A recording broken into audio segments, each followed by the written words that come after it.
அவர்களை அரங்கம் நிறைந்த கரவொலியோடு வருக வருக என வரவேற்கிறோம்.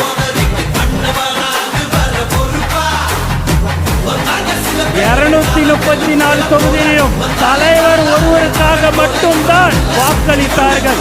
நெஞ்சில் குடியிருக்கும் தமிழக மக்கள் நீங்கள் அனைவருக்கும் என்னுடைய வணக்கமும் என்னுடைய நன்றிகளும்.